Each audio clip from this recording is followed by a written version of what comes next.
Assalamu alaikum students, I am your teacher Farah Siddiqui from Forward Public School. Welcome to e-learning class 8. Today we discuss the lecture number 7 from chapter number 2 Kinematics. Our subject is physics. Open page number 43. आपके पास our lecture name is graphical analysis of motion.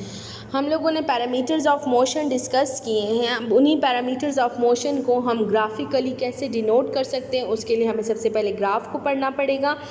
Graph आपके पास pictorial representation होती है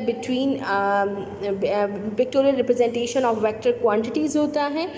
आपके पास क्या है, graph is an effective way for showing the relationship between physical quantities. Graph आपके पास जो है वो रिलेशन हम ग्राफ के थ्रू जो है दो फिज़िकल क्वांटिटीज़ का रिलेशन डिफ़ाइन कर सकते हैं। Graph contains horizontal and vertical lines at equal distance and coordinate system to show relationship in various quantities. आपके पास ग्राफ में कोऑर्डिनेट सिस्टम में हमारे पास बिटवीन टू लाइंस होता है, एक आपके पास वर्टिकल लाइन और एक आपके पास हॉरिजेंटल लाइन होती है, और आपके पास ऑरिजिन ओ इसमें होता है जिसमें हम आपके पास ग्राफ को ड्रॉ करते हैं। Interpretation of graph is an effective tool for physicist. Slope of graph, the slope of the graph means vertical coordinate difference divided by the horizontal coordinate difference. Slope आपके पास क्या है, आपके पास वर्टिकल कोऑर्डिनेट्स में जो difference होता है उसको हम डिवाइड कर देते हैं हॉरिजेंटल कोऑर्डिनेट के डिफरेंस पर। The slope of the graph in Cartesian coordinate system can be calculated as, आपके पास फॉर एग्जांपल ये फिगर 2.8 में देखें, आपके पास ये वाई एक्सिस है, ये आपके पास एक्स एक्सिस है। यहाँ पर ये लाइन ड्रॉ हुई हुई है, वेक्टर क्वांटिटी है, यहाँ से लेकर यहाँ तक ये लाइन ड्रॉ हुई हुई है। इस लाइन में एक पॉइंट P1 है, एक आपके पास पॉइंट P2 है, जिसको इनिशियल पॉइंट भी कह सकते हैं, फाइनल पॉइंट भी। अब जब मैं इसका स्लोप फाइंड आउट कर रही हूँ तो स्लोप आपके पास है change in y axis divided by change in x axis. कितना वाई एक्सिस में चेंज आया है उसको हम डिवाइड कर देंगे एक्स एक्सिस के चेंज पर। तो हमने इस लाइन में आपके पास दो पॉइंट्स को सेलेक्ट कर लिया। Determine the coordinates P initial, x initial, y initial and P F, x final, y final by drawing perpendicular on x axis and y axis from both points. अब हमने इनके पॉइंट्स कोऑर्डिनेट्स पॉइंट्स देखने हैं, तो मैं यहाँ से इस पॉइंट इनिशियल से एक परपेंडिकुलर ड्रॉ करूँगी एक्स पे और एक परपेंडिकुलर ड्रॉ करूँगी वाई एक्सिस पे। तो एक्स एक्सिस पे ये पॉइंट है, वाई एक्सिस पे ये पॉइंट है। इसी तरह फाइनल पॉइंट से भी ये, तो ये आपके पास एक एक्स एक्सिस का और ये वाई एक्सिस का। Determine the difference between x coordinates delta x, x f minus x i and y coordinates delta y, final y minus initial y. Dividing the difference in y coordinates by difference in x coordinates gives slope. Mathematically, slope is equal to del y by del x. yf minus yi divided by xf minus xi। जितना आपके पास y में change आया है उसको हम x पे divide कर देते हैं। सिंपली हम स्लोप को ऐसे भी डिफाइन करते हैं राइज बाय रन, कि आपके पास कितनी वैल्यू राइज हुई है और कितनी वैल्यू आपके पास रन में आती है। तो ये आपके पास हमेशा राइज वाई एक्सिस होता है और रन आपके पास हमेशा एक्स एक्सिस होता है, तो इसलिए del y by del x. Now comes to distance time graph. आपके पास दो टाइप्स के ग्राफ हम यहाँ पे डिस्कस करेंगे, एक डिस्टेंस टाइम ग्राफ और एक आपके पास स्पीड टाइम ग्राफ। नंबर 1 आपके पास डिस्टेंस टाइम ग्राफ है। The graph plotted between distance and time is called distance time graph. जो ग्राफ हम डिस्टेंस और टाइम के दरमियान बनाते हैं उसको हम डिस्टेंस टाइम ग्राफ कहते हैं।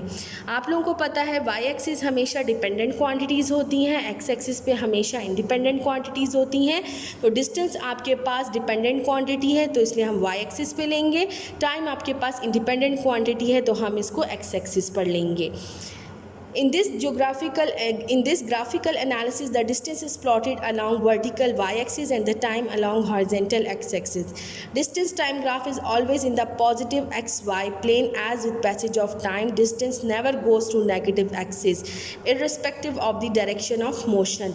हम यहाँ पर distance जो है वो पॉजिटिव y और पॉजिटिव x के दरमियान ही बनाएंगे, क्योंकि distance आपके पास नेगेटिव नहीं होता, इसलिए आपके पास मैं पॉजिटिव y और पॉजिटिव x यूज़ करूँगी।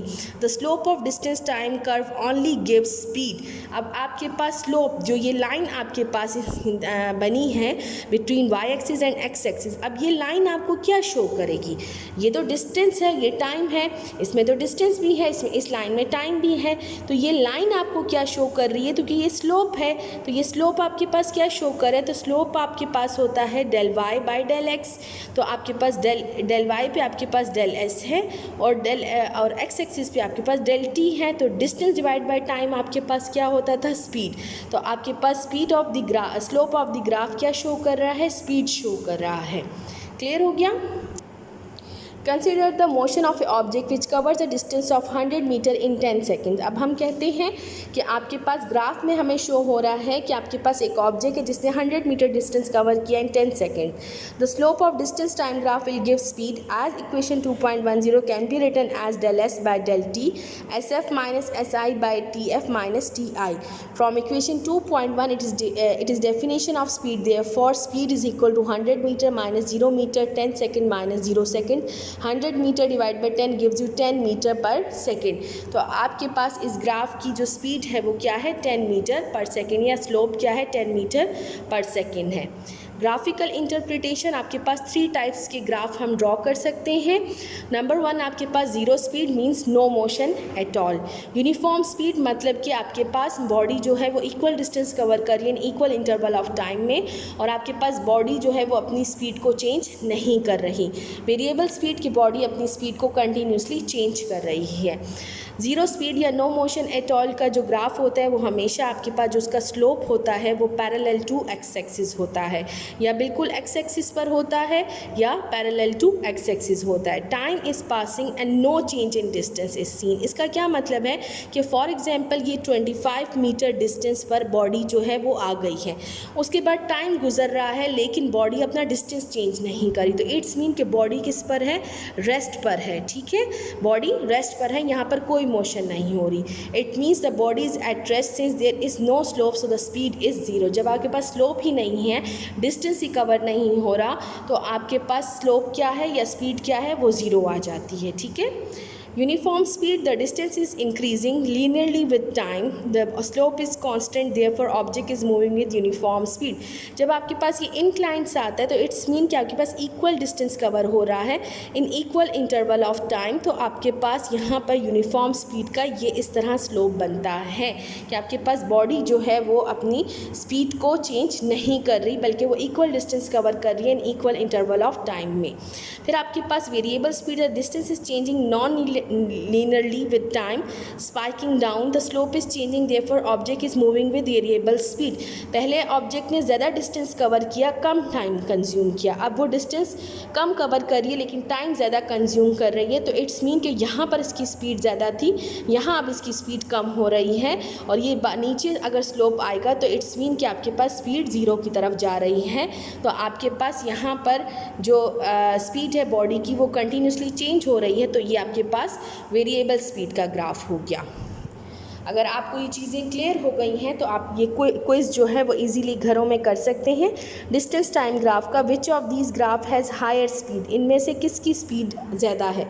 तो देखिए यहाँ पर आपके पास ए में देखें डिस्टेंस कम कवर हुआ है और टाइम ज़्यादा लिया है, यहाँ पे डिस्टेंस फिर थोड़ा कम कवर हुआ है लेकिन टाइम ए की निस्बतन कम लिया है। यहाँ पे डिस्टेंस ज़्यादा कवर हुआ है और अकॉर्डिंग टू बी और ए उसने डिस्टेंस टाइम कम लिया है, तो सी में आपके पास स्पीड जो है वो ज़्यादा है।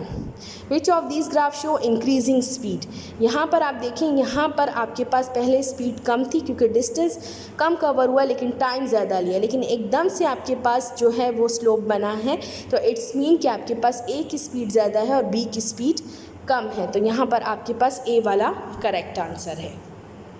So this is all about the distance time graph. The remaining lecture of this chapter we will discuss in next video. Thank you. Stay home, stay safe. Allah Hafiz.